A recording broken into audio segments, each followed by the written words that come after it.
I'd noticed over the years, from say 2008 to 2015, that there was a completely new breed of organization emerging, where they'd learned how to scale technology fast, but they learned how to scale the org structure as fast as technology scales. So what we did was we tagged and identified the 200 fastest growing companies in the world and said, how are they doing it? How is TED scaling so fast with leveraging community, and Airbnb not owning their own rooms, and Uber not hiring its own drivers, etc.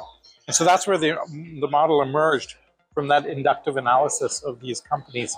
And so at the time, it was kind of a hypothesis. We think this is the way. Then we started gathering data like the Fortune 100 data that I mentioned, or anecdotes. And then along the way, we realized, wow, this is really, more and more companies are using this model.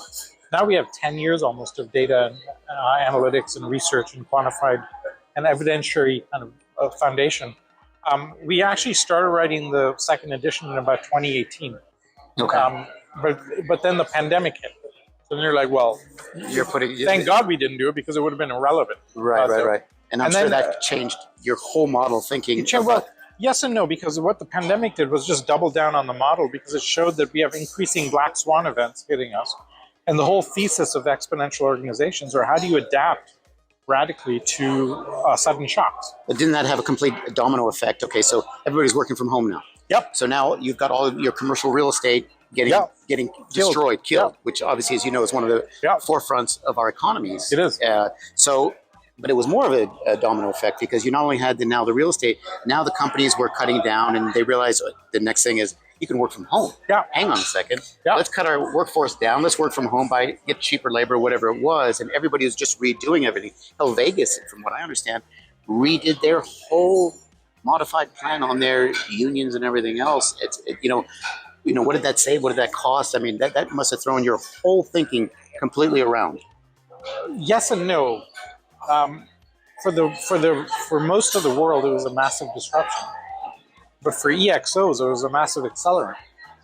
Take Zoom. Zoom was just a nice video. And then I remember talking to the CEO, Eric Yuan, just before, like 2 months before the pandemic.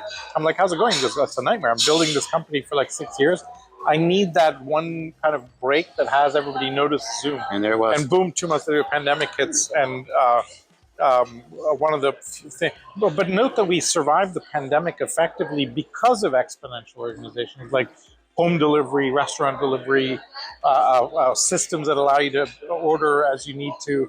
It's like we actually navigated the pandemic reasonably well because of some of these organizations.